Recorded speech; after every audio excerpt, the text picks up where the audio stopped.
WF representing Palace, so let's tell you about Palace. Rolling straight to the ceiling, crowns and crystals, top like journeys, dishing out malice. Hold up, South London's grandest, far from bandits. Everything earned for a goal of elevation. Just passing the team over here might finish out. Bright future we can't vanish. SE25 any day, that's sellers.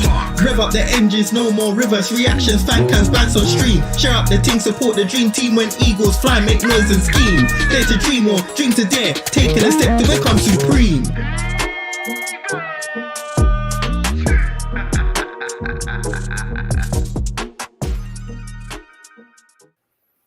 Yes, hello everyone and welcome to another Eagle-Eyed Football YouTube video. It's a bit of an impromptu one actually because we only decided to do this I think a couple of days ago, obviously with more news. But anyways, I'm joined here not by JC, not by Rich. I'm joined by Tim. Tim, how are you doing today? I'm all right, man. I'm sorry to downgrade you. I'm sorry to downgrade you from JC and Rich. Oh, don't say that. Don't say that. Definitely not a downgrade. Definitely not. But yeah, I'm good, man. I'm good. Good to be here.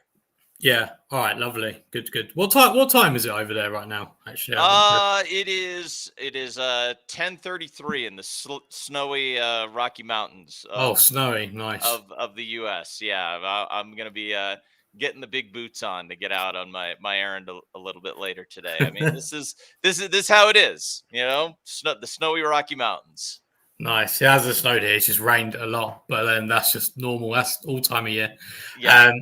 But anyways, just quickly look in the chat. Big up, Dog. Thanks for tuning in as always. Big up, UK Pat. He's saying USA, you need to build a wall. And yeah, big up yourself, Pat. So, I think first things first. Let's talk about the news. What and obviously everyone's been kind of buzzing for it. I want to just kind of set the scene a little bit. Do you think, Tim, it's the sort of a right time to kind of move on from John Textor, Eagle Holdings, and is he kind of, like, what do you think his motives behind selling at the moment is? I do think it's the right time to move on. It's been the right time to move on. Ideally, he would have moved on in the summer. We wouldn't have had this mess that we had, Dan, around he wants Everton and then he's going to make a play for it. And then it was just messy. And then I think that just was a real distraction and kind of created, I don't know if it created any friction in the boardroom, but it's just like, as a fan, I don't want that. Like, you're in our club or you're not in our club. And if you're in our club, then I want you in and I want you investing. And if you're not, that's fine, but we got to get you moving on. So this has been going on since May. It's absolutely time to move on. And then we can talk about what it's going to take for him to move on, because it's not that simple. Not only are there multiple offers, but there's some things he's got to go through in order to move on. Yeah, no, absolutely. And I think, I agree. I think for me, I always kind of backed him in the whole sort of, is he a good owner or not sort of thing. I always tried to back him a little bit, or at least play devil's advocate or whatever, just because I've seen like what he's done at Botafogo. Like, they're currently top of the league. They're in their equivalent of the Champions League final as well. So obviously done well there. But then you see Leon. Yeah. And I mean, this is where my knowledge just really sort of like ends. I'm just like tactics and like, that's it. And then after that, that's it. Do you know anything about that, Tim, or what might be going on there? Yeah, no. So the DCNG, which is the French football regulator, has essentially said, look, you have not properly financed this club. Like, things are not, the finances are not adding up. The money's not adding up. You have to put more money into this club to get it up to snuff. And the rough estimate I have seen, Dan, so we don't know this for sure. The rough estimate I've seen is, let's call it 90 million pounds. Just got to get about 90 million pounds And I would assume that goes on to the balance sheet. So in other words, the bank balance, like get it into the bank. You get 90 million pounds into the bank. However many euros that is, let's call it 100 million, euro into the Lyon accounts. So to bring them up to speed, because if they don't, they are right now under a provisional relegation, which means that if they don't get it right, they are going down to, Ligue 1. that is not that's not good. They're going to get relegated down. And in the midst of that too, you have the possibility of a transfer embargo, which I do believe they're under right now. So I know we've talked about, you guys have been talking about, like, could we go out in the January window and go get like Rayan Cherki? I think they would be allowed to sell. Being allowed to bring in players would be different. So it's kind of a pickle. And so what he's got to do is, and this is his belief, like if he can sell, and this kind of the sequence does matter, if he can sell his Palace stake and collect his cash, he can make the Lyon accounts right, and then he can start the process of going out to the US public markets. So here in the States, he can go to the New York Stock Exchange, set up all the prospectus and all the stuff he's got to do to take Eagle Football Holdings public. But if he's got that cloud hanging over him in Lyon, plus he doesn't have control over Crystal Palace and the accounts are that messy for Eagle Football trying to go public, he's not prevented from going public. But if he tried to go public with that hanging over him, he's not going to get what he wants. So sequence really matters. He's got to sell his Palace stake, and he's got to clean up Lyon, and then he can take Eagle Football Holdings public. And it looks like, Dan, he wants to do all of this by January. That is a lot. That's a lot to ask.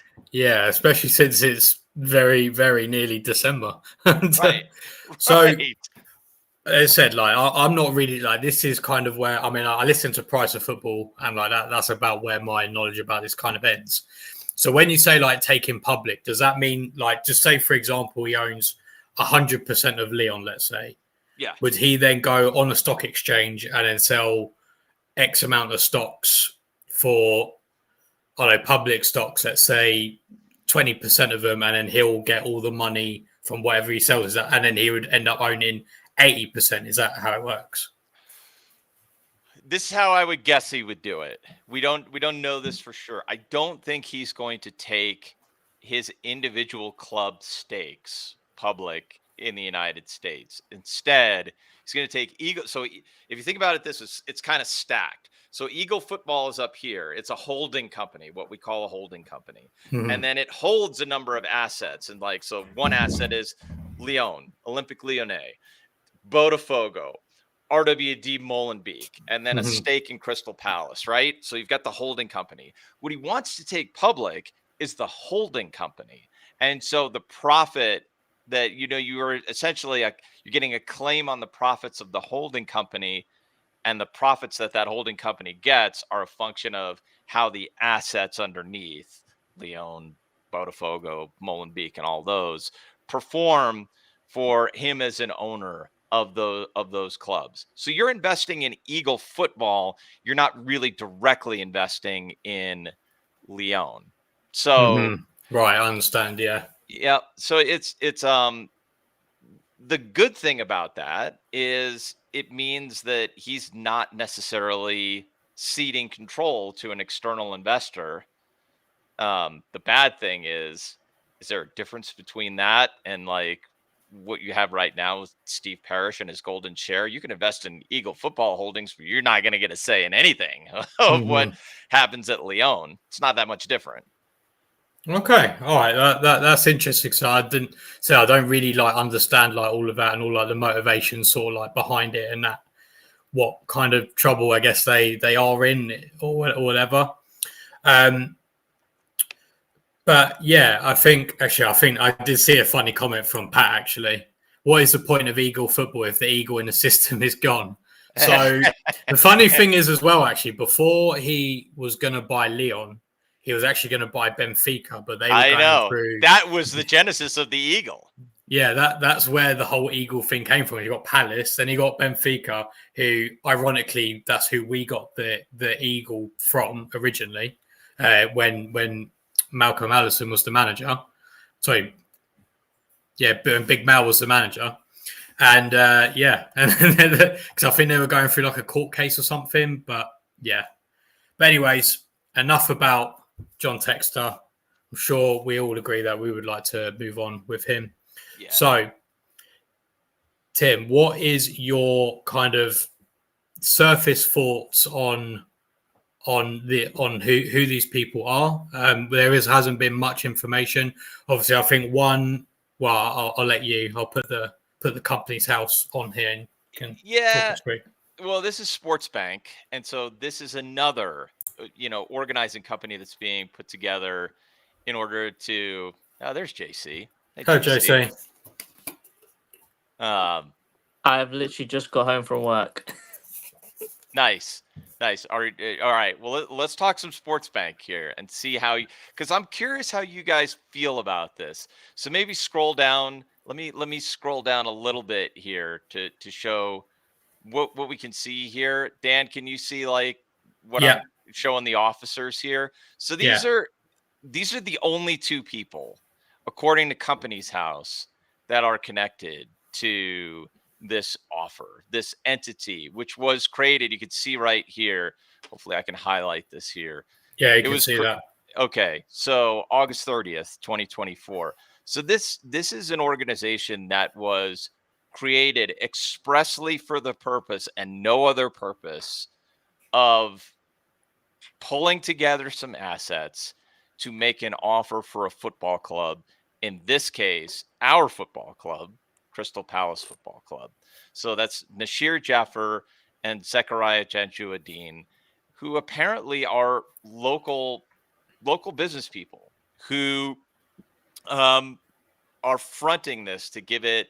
And this does happen a lot in finance, guys. Like, a bunch of money will come together, a bunch of investors, and they'll make an offer for something. But to make it feel a bit more palatable to the selling group, so like, oh, well, at least that person is involved, and makes it feel a little better. So these people are like, they're the face of legitimacy.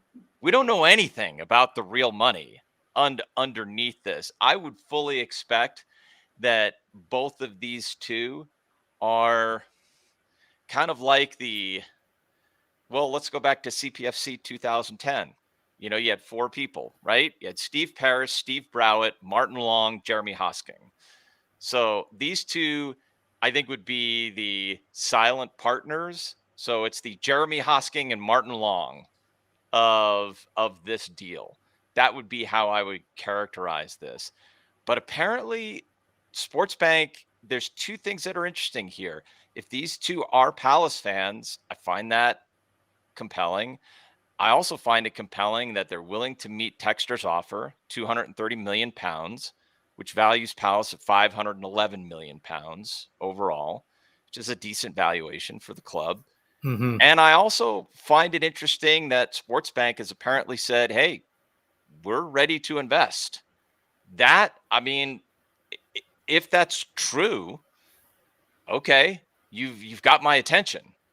Now, they're not the only ones, though, but maybe we can pause it there. And there's nothing else on that page unless there's anything you want to explore, Dan. But the only thing I wanted to say, actually, it does appear that because apparently Navshir's family are match goers, as I've been told. I had a look on Twitter.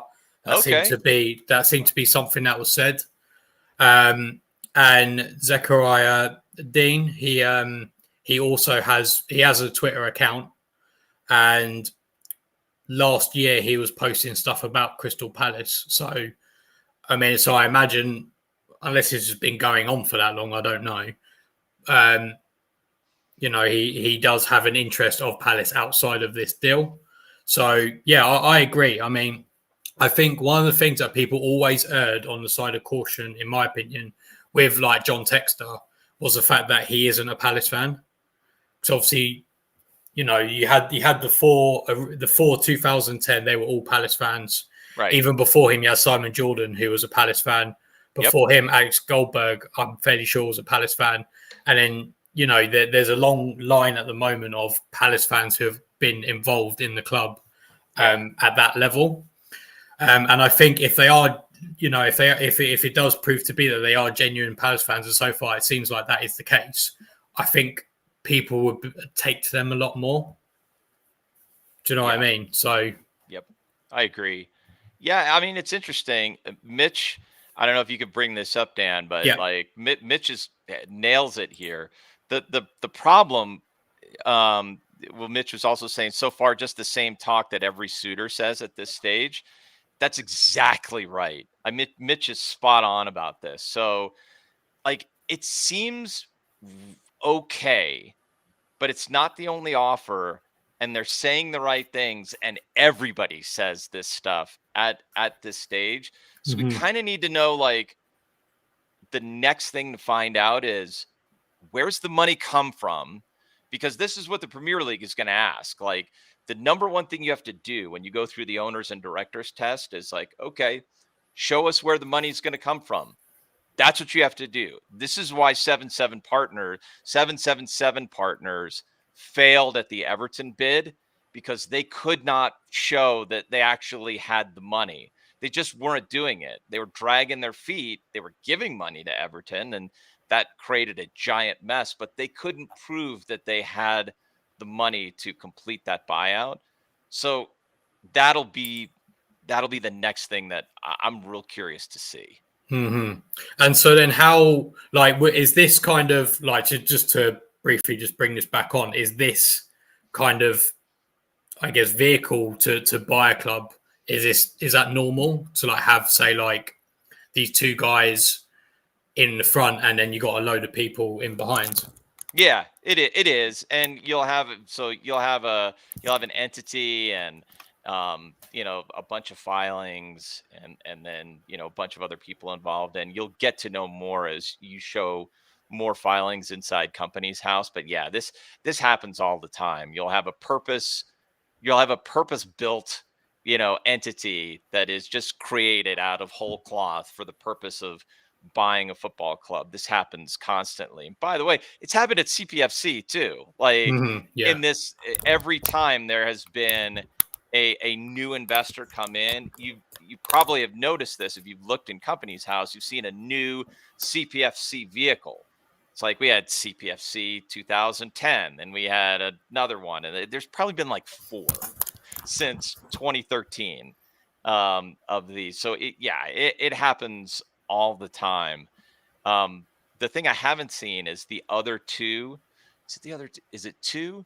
There's at least one other that has considered an offer here, which is the Morgan Stanley and Rock Nation executives, who are apparently getting some money from an American basketball coach, actually one of my favorite basketball players of all time. Have you seen this? It was reported in The Athletic. The only one I remember is the DoorDash guy, but that seems to have gone very quiet. Yeah, no, well, yes, Stanley Tang is the other one.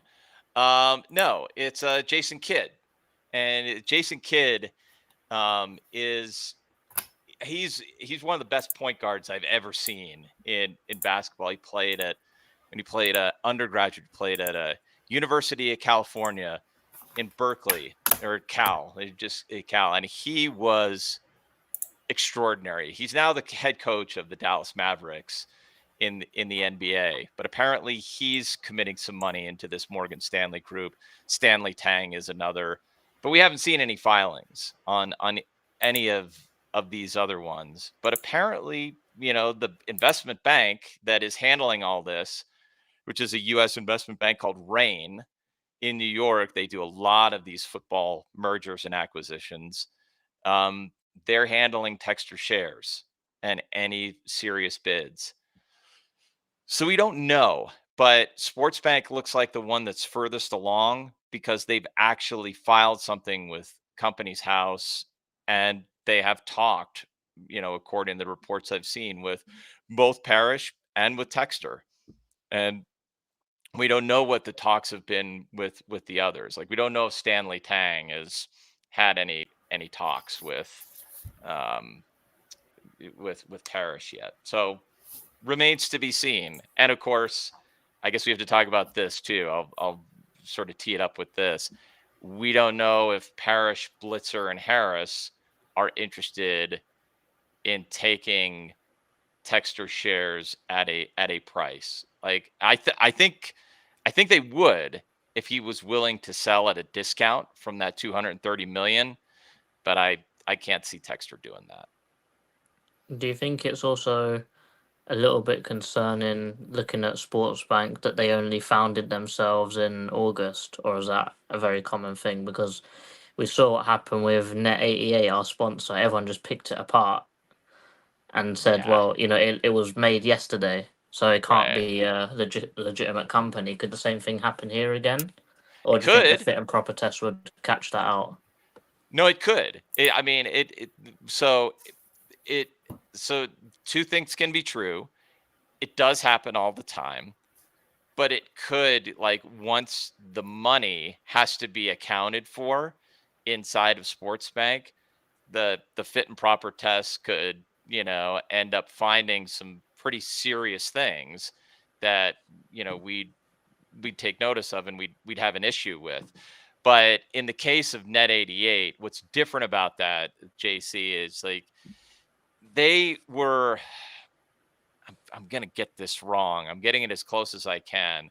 In order for Net88 to operate in the UK, they had to borrow on some other license that I guess they are working on. There's some UK gambling laws that I'm not real familiar with. And so they were able to trade on that and get themselves listed in the UK that allowed them to become, an operating unit in the UK. So it's a little. I think it's right to question them. It's a little sketchy, to be honest. I think the women's sponsor, even though they're a little sketchy, they're like oil tankers in Greece, but they're like a real public company. So I think they're less sketchy than Net88. So I think Net88, from what I understand, they're related to the two sponsors of Wolves and Bournemouth. And Bournemouth's one, actually, funny enough, is called BJ88, which is funny. But so the Wolves one, as far as I know, I think that actually is Net88 as well. So I think some of their fans did some digging. And my understanding, and kind of listening to Price of Football as well, was that, I'm fairly sure it's illegal to gamble in Vietnam or wherever they're based. I think it's Vietnam. And so basically their marketing thing is that they do it to a worldwide audience. Some would say that it's a front for an organized crime, but, I'm just saying some people say that. Not you. Some people. No, not me. So Not publicly. No. So the only other question, one of the other questions I got is, so let's say that it is these two guys. Would there ever be a situation where let's say they share Texter's stake 22.5%, or 45%, 22.5% each? If they got say backers beyond that, which I mean by the sounds of it, they definitely do, would they own part of the club, if that makes sense, or would they just be putting their money into that sort of organized? Would they just be investing in that organization rather than the club, if that makes sense? So it could be both, because like in CPFC 2010, all of the partners in that CPFC 10 organizing entity that reported accounts for Crystal Palace Football Club had an individual stake. So you could presume that Sportsbank is a holding company that holds, equity for, CPFC as a football club. So maybe that is the entity, and then it's broken down to the participants inside Sportsbank. What, percentage of equity do they own of that. So you could certainly have that. But it remains to be seen. I kind of presume that these two front people for Sportsbank, I think they are lending their names as fans. They're lending their name for credibility's sake.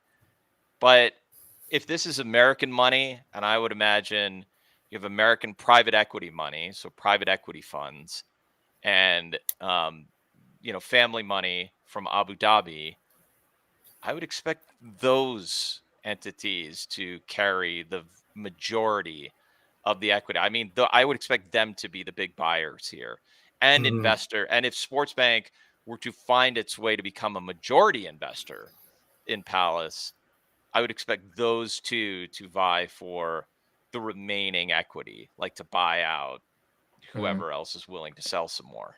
Has this model worked for other clubs? Like, do you know of this same thing happening for other clubs and it being successful? I don't know. I'm not entirely sure. I think what Kieran McKenna from, you mentioned Price of Football, how the model that he mentions and he thinks is the one that is most likely to be successful and most durable is the benevolent dictator model, which is the Tony Bloom model. And I agree. Like this, the more complicated it is, JC, because what we don't know now is, so as it presently stands, does that 45% equity stake have a 25% voting share, irrespective of who takes it over? Does that just stay the same? If the answer is yes, then I guess it will be as it always was. And then hopefully Sportsbank would be like a passive partner and not cause trouble. Yeah, because to me, if it's gonna, so even though it's not a majority of the club, it's still a majority share. So it's still the biggest share of all of the owners combined, basically, because it'll be 45%, isn't it? But if these guys are the front men, and then everyone behind them who's actually giving them the money, if they're the people making the decisions, it just seems like a lot of admin work and a lot of asking him to make any decisions. So it could be a very slow process to get anything done. Yeah, I think at a very minimum, at board level, especially at like a football club where, well, I mean, I assume it's like any business, but obviously you want decisions to be made quickly. Decisions do need to be made quickly, and so on and so forth. I think at the very minimum, you need all the board members, or at least the vast majority of them. Well, no, actually, no, ideally all of them pulling in the same, roughly the same direction. Like what you don't want is like the free split where, say, they don't think, I don't know, that they won't underwrite this particular transfer, and then the other one does want to do it, for example, which I think is probably something that has happened at Palace. Yeah, I think I agree. Like, just it ends up like just nothing really kind of gets done. It's just very bureaucratic and just kind of unnecessary. That's why I think, I agree. I agree with you, Tim, and like what Kieran Maguire says. Like, being that dictator, basically, it's just like they make all the decisions and they'll just underwrite all of it, basically. So there's no faffing around. There's no like, oh, should we do this? Should we do that? And then by that time, they've then signed for a different club. Do you know what I mean? Yeah. So is there a world where these two guys that are the frontmen of it, is there a world that the investors fully back their decisions with their money? Yes. I mean, and one of the reasons that could speed it up a lot. Yeah. And one of the reasons I think that, I mean, I have my issues with Harris and Blitzer, but one of the reasons they work as partners for us is they're used to a model that's really common here in the States for sports. Like every NFL team, for example, I'm not sure. I guess Jerry Jones for the Dallas Cowboys would be an exception to the rule, but there's a lot of them. Like when Harris went out and bought the Washington Commanders, he bought it with a consortium, but he's the general partner. He is the managing general partner. So Harris is the one who, he is the one who's making decisions, and that is unquestioned. So you have lots of consortiums in the States where you have like a managing general partner, and that managing general partner is making decisions. So in our case, Steve Parrish, and then you have other minority investors who are saying, yes, you're the managing partner. Great. We trust you to do the things. And there's no expectation that they're going to overrule the managing general partner. That person is going to run the show, and you will be a limited partner as an investor, which is what Harris and Blitzer are. So does Sportsbank come in a similar model? I don't know, but if you have significant American private equity investment, would they be used to that model? Yeah, wouldn't that wouldn't be uncommon. So I doubt that it would be a big issue, that having Parrish running the show here. I think they go into this eyes wide open. What would be interesting is, and I think I would love to hear from Sportsbank on this, is who is the person who is running point on that consortium? So like, is it Zachariah Dean? If so, great. That's fine. If he is the one representing that group at board level, so you have the structure that we have, then I think that can work. But I do think you need to have somebody who is the appointed person who is in control of that group and the representative at board level for Palace. Otherwise, you are threatening chaos, and nobody wants that. I think kind of actually I'm going to come on. I just want to highlight this comment, Samuels. I will come back to this later because I think that is an interesting question that will be raised. But before that, I think it's very interesting because, okay, correct me if I'm wrong, but the way I believe it works at Palace in the boardroom level is basically they've all got their shares. Yes. It doesn't matter what it is, but they all seem to get an equal vote. Is one that vote. Right? Yes, one vote four general partners, one vote. So could it be an interesting scenario where maybe, because obviously, like if you're investing in a business and you don't necessarily like you, because Parrish, Blitzer, and Harris, I don't know, but I'm assuming they kind of vote in a sort of block together. In a block. Right? Yeah. Yes. So it's an interesting scenario, I think, if someone is coming in, they know that is a block that exists. So effectively, if they don't agree with what they're going to do, they're basically investing and they're not going to have really that say. Right. Unless they do want to be just passive and then do what Texas did and then end up selling for 3 times the price of what every bought it for, or whatever. Or there's a third. The third is they are investing with the promise that they can take control. And that would be interesting to see, because Texter invested knowing that he wasn't going to get control. Would this group come in and say, we are only coming in if there is a path within a certain defined period of time where we are going to become the majority shareholder of Crystal Palace Football Club? That's the third option. I don't know if that's going to happen, but that is a possibility as well. I don't think Parrish would give it up. Personally, not sure either. Do you think though? Like, I mean, the only thing that I would maybe say is possibly something that could happen. Getting my crystal ball out here. What about when the stand is built? Right. Do you think maybe that is like a line in the sand where maybe Parrish does kind of decide, I've reached this landmark, I've reached this goal, long-term goal as well, because obviously they were talking about that when they took over back in 14 years ago, nearly 15 years ago. Yep. We still haven't started building it yet. So it still will be a long time. But and the price has gone up by another 50 million. But maybe that could be, maybe that could be a line saying, or something I was going to say is, what if, say, they do, like, it ends up being that so rather than it being, just say for argument's sake, that it is Zachariah Dean and Navshir Jaffa, then there's like another 2 others names who are on that equity share. So then therefore, I mean, I don't know how this would work. I presume there's a lot more to this than me just saying it. But like, what if it then becomes them 4 versus them 3? Do you know what I mean? Yeah. Is that a possibility? Can that happen? Or I mean, shares can always move around, and there are Okay. always share confirmation statements that get filed, usually every quarter and at minimum every year. So this is why we know, like, they filed another one, the Palace accounts, where this was like, I don't know, maybe January, where they filed a new confirmation statement on updating Texter shares.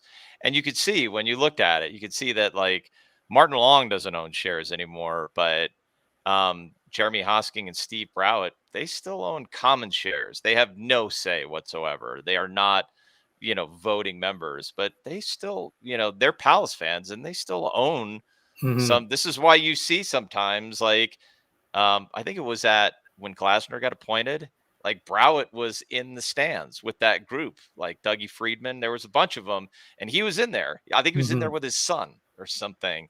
So, like, so yeah, you could have that. You Yeah. could have that. It just depends on who is selling. There are a lot of it's a fairly dispersed amount of equity. There's like a South African investing group that owns some Palace shares. So yeah, there's a lot of things that could happen. I think in the immediate, whoever comes in, I would like it to be as simple as possible to start. And if there is a path for somebody to take over, like, let's say Sportsbank is the one Mhm. who is going to ultimately become the majority investor, I'd like to know that early, and I'd like to get introduced to who these people are. Unfortunately, and I'm not trying to slate your country here saying this, but UK finance law drives me absolutely freaking crazy. Don't worry, I Tim. I've not. Oh, that didn't offend me. Okay. It drives me bonkers, and here's I'm the reason. offended. Okay, good. Good. I'm glad. What do you mean good? All right.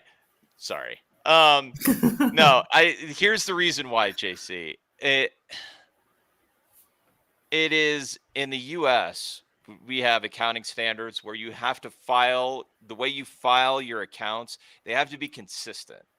Like, everybody has to file their accounts in roughly the same way. I don't understand why UK accountancy does not require that, especially in football clubs. Like, you can there's a lot of things you can do. There's a lot of things you can choose to not disclose, which really bothers me, mostly because of what I'm used to, but also because, so bringing it back to the discussion at hand. So let's say Sportsbank comes in. Are we going to get to know who the UAE investors are? Because I'm not so sure, Dan. I don't Um, know if we're going to get to know who those people are. I mean, I didn't even know that.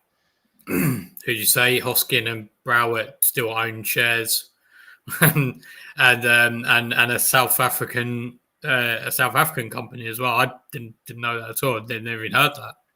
Yeah. So, like, when Sportsbank files any kind of, shareholding, you would probably get some kind of holding company that would be the UAE company. It would have a UAE address. And then you'd have to do a whole lot of independent digging to find out who these people are, who's Yeah. behind it. There's the level of transparency is not, it's not that high. Mhm. So I'm not only is it inconsistent, but it's not that transparent. So yeah, I guess it depends. We're kind of at the mercy of what they want to tell us about what they want to do, Yeah. and who they are. I mean, I tried to do a little bit of digging, but I hit quite a large brick wall. I I mean, think yeah, just Googling Sportsbank and nothing appearing is a bit I of know. a It's red flag for me initially. it should be Like, a I red don't even flag. know do they even have a logo? Like, I couldn't find a logo. yeah. I I don't mean, know. the only things I could find on the two guys who are actually named, Zechariah Dean seems to be involved with venture development and corporate finance. I don't know what that means, to be honest. I mean, it means they've got money and they like to do business. That's Okay. essentially all it means. But those are just meaningless statements, right? So I do think, I mean, to kind of double underline that point, JC, I do think it's, I mean, if it's not a red flag, it's like, okay, you need to prove to me that you are, worthy of, Reputable. yeah, are you reputable? I mean, okay, you've got money, but are you going to be representative of the football club? Are you going to invest? Are you going to back the club? Are you going to show up? Are you going to talk to fans? Like, I mean, we need to know all these things, and they aren't immediately knowable. Yeah. And when I'm just trying to see when did this kind of become public? Yeah. So it looks like that's one thing you could probably give Texter credit for. That even though Yes. his money was coming from places which weren't always sanitized, let's say they weren't always squeaky clean, you could always tell that he was, no matter where he is or what club he's bought into, he's always 100% in. Yeah. Yeah. So And for these guys, it's just a complete unknown entity. You just don't know. Don't know anything, and it's been because it looks like the first sort of break of news came on the 1st of November. So it's been 3 weeks since then. Since that. And then the only two images I could find of these guys is in the thumbnail, like the one where he's sitting on a chair is a fundraiser, and the other one he's just sitting on a sofa. Like I couldn't find any other pictures of these guys. Wow. Okay. I mean that's not great. And I'll say something else on Texter here to kind of, I agree with your point there, JC. That Texter is very transparent.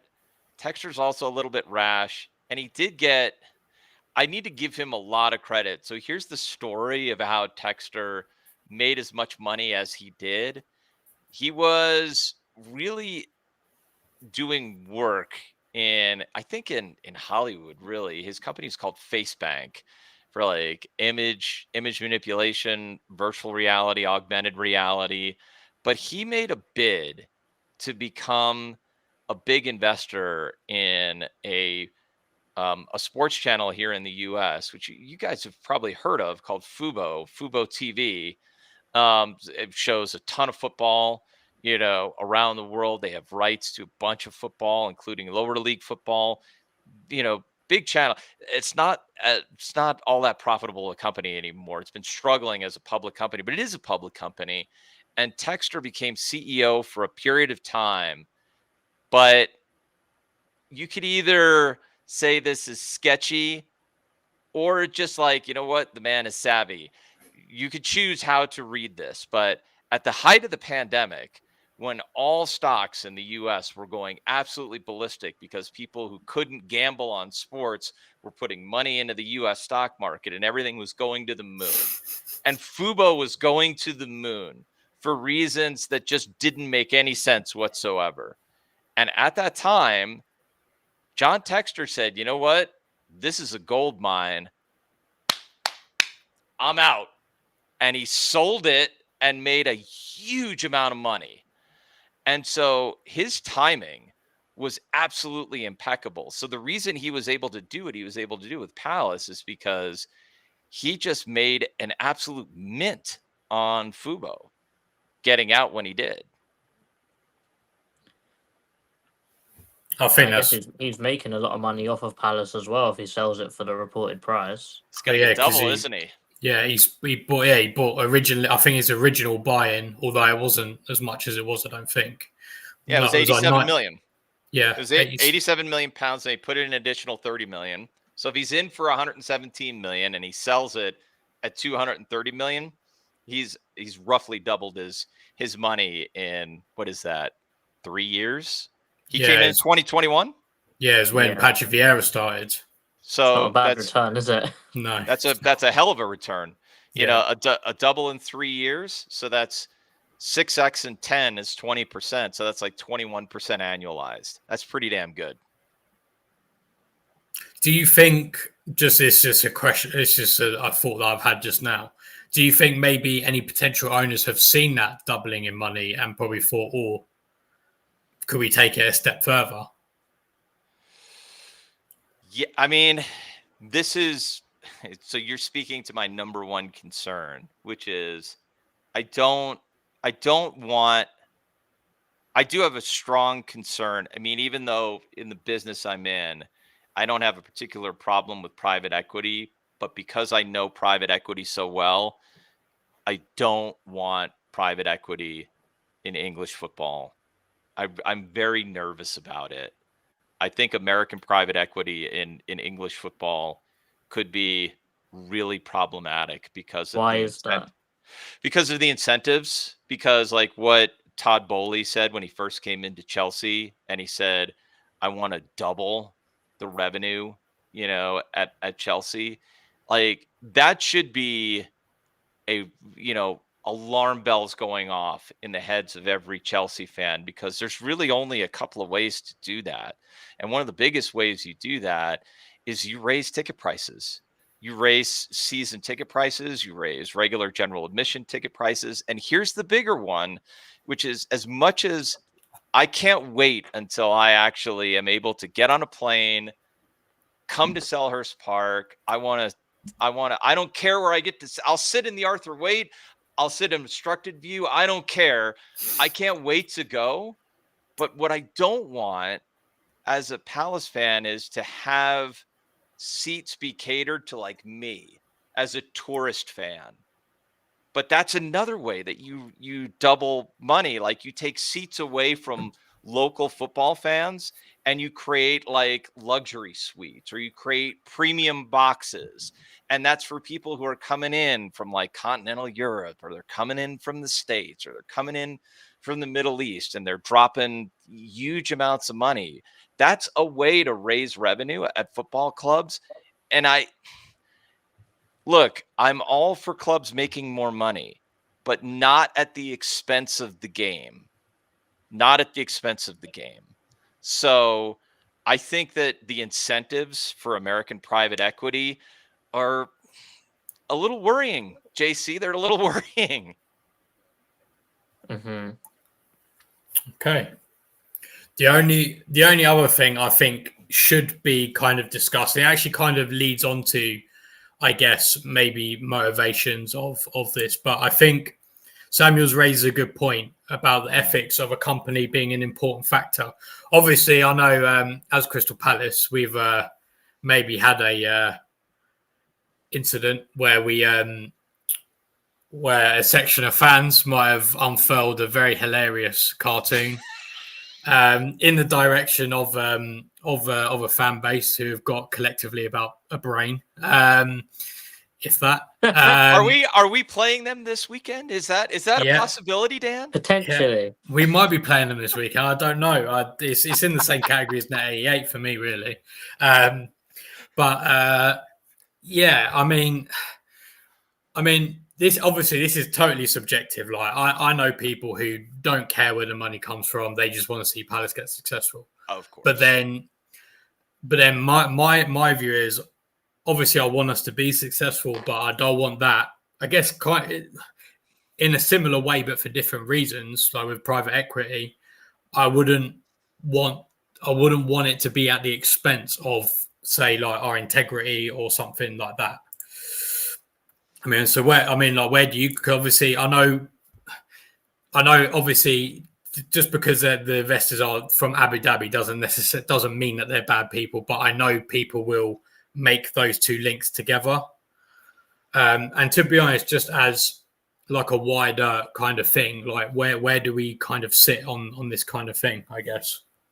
I mean, I'll give you a view. I would love to hear what you think about this, JC. So what you want, in my opinion, so I'll give you the financial perspective on this. You want money to be a tool. You don't want it to be the driver. Like, you don't want to be an investor-driven club.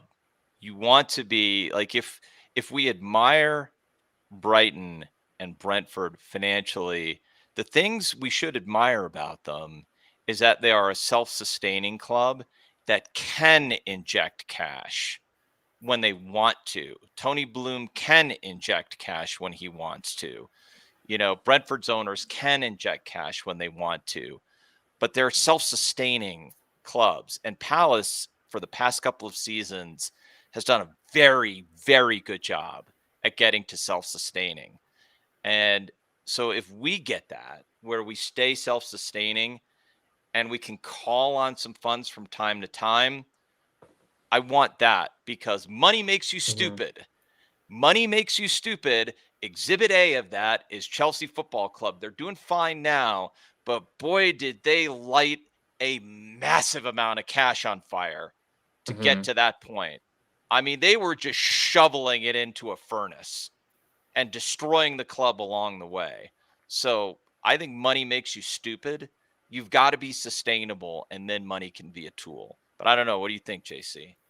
I agree. I think with how things are going, obviously, as you said, money makes you stupid, and a club like us is perfect for investors. We're nowhere near FFP. Like we're in a very good place financially, but if we then let's just say that these guys are coming in with a lot of money.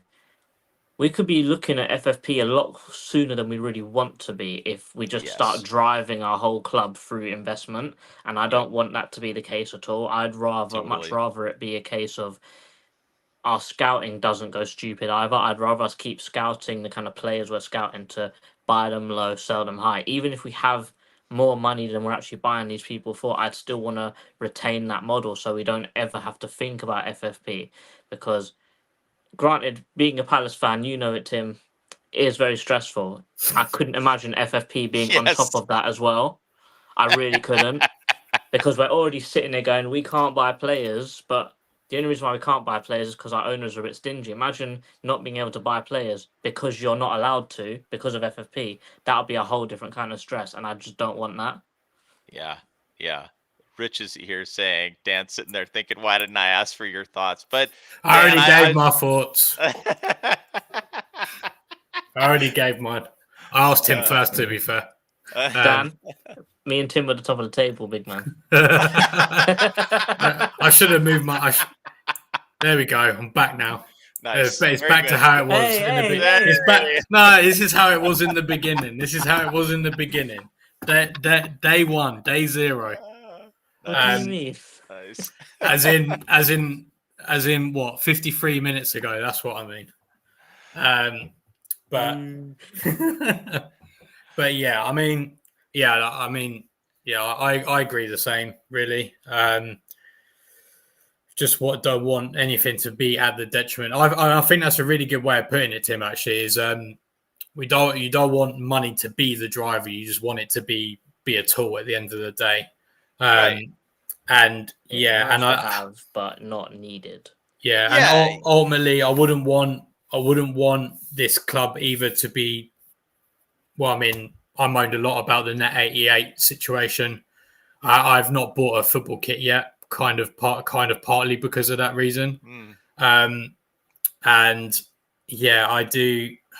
I don't want any of these prospective owners to have, say, like a dodgy background, like that team I might have referred to earlier.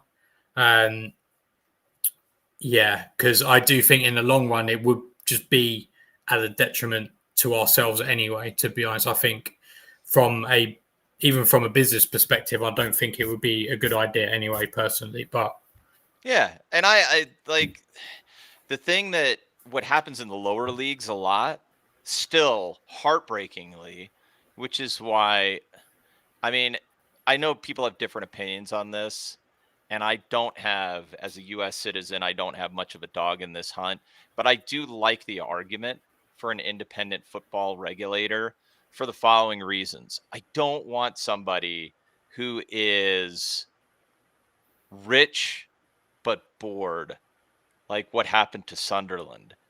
I mean, I'm not a Sunderland fan, but I mean, they got sold out, man. They got sold out by an investor and it was an American investor who got bored and just didn't want to keep putting money into Sunderland, and it screwed that club. It screwed that town.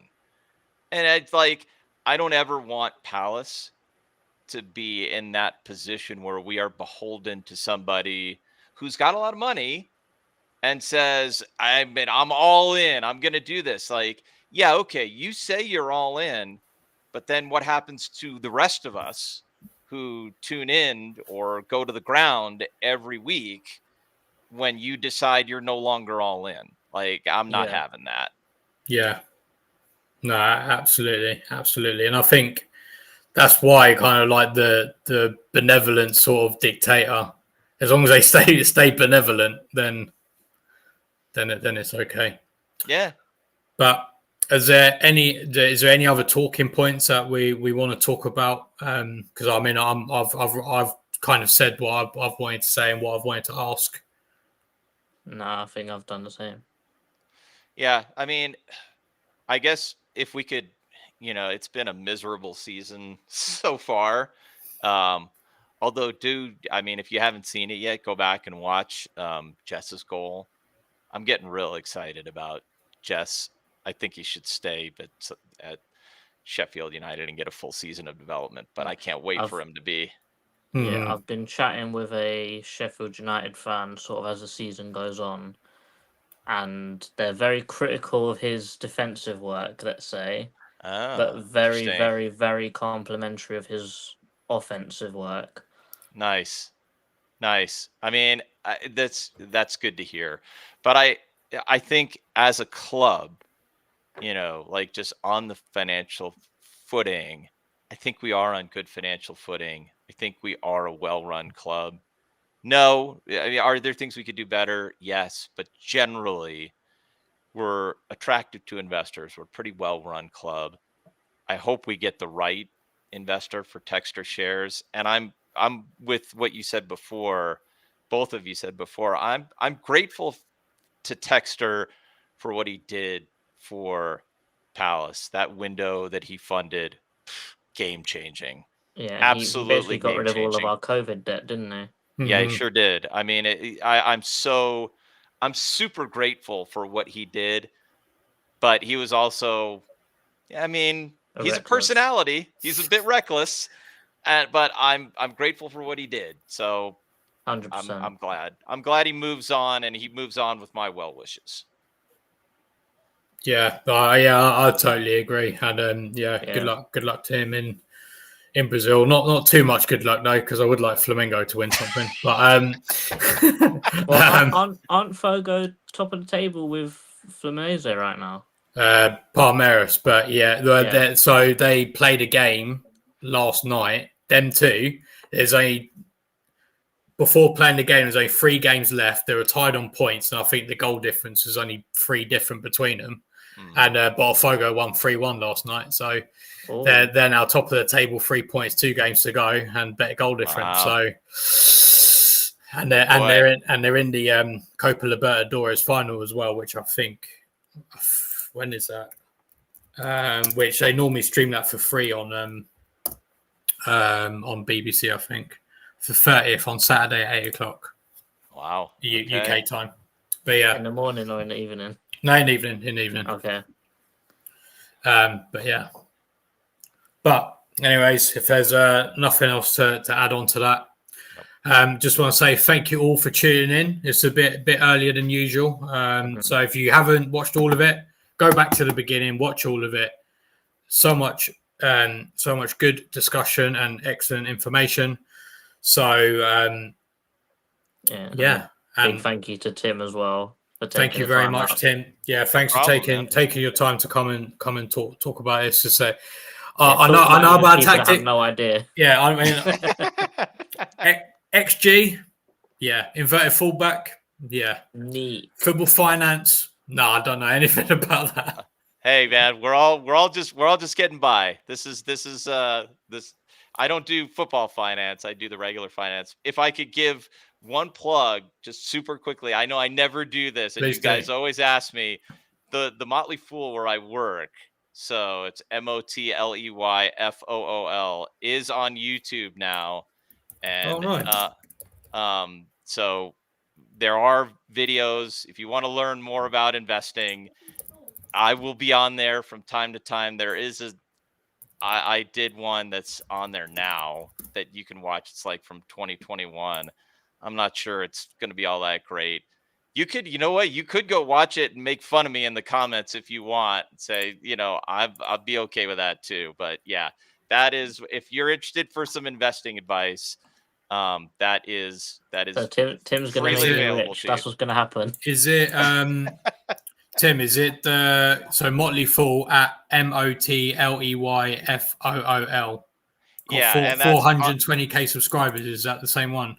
I believe so. Yes, Cool. it is. It's the YouTube channel. It's in the US. You can learn about investing, and I'll be on there some videos from time to time. So, Dan, could you put that link in our group chat as well? Yes. Yeah. Let me do that. But yeah.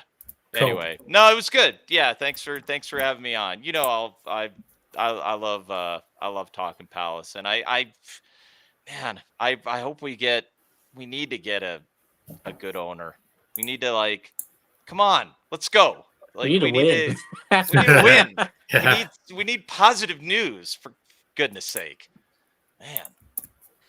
Well, Imre and Ratsaki both scored, and they both did Elise celebration. That's all I'm saying. Love it. Brilliant. Love it. Anyways, thanks everyone for watching. Thanks for tuning in. I don't know when the preview will be yet. If it will be on Friday, maybe. I don't know. I think it'll be Friday, but yeah. Check back on Twitter. We'll update you guys there. Yeah, and then obviously fan cams on Saturday. Me, JC, and Chairman will be going up to Ipswich on Tuesday. We need to figure that out. Nice. New McDonald's review. Nice. Okay, let's go. You never know. We might find something else.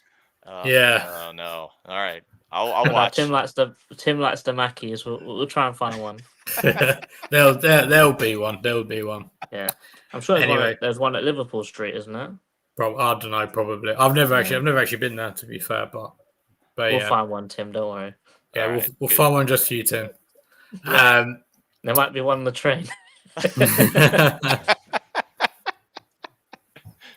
But yeah. Anyways, the only thing left to say is Eagles. Up the Palace. Up the Palace.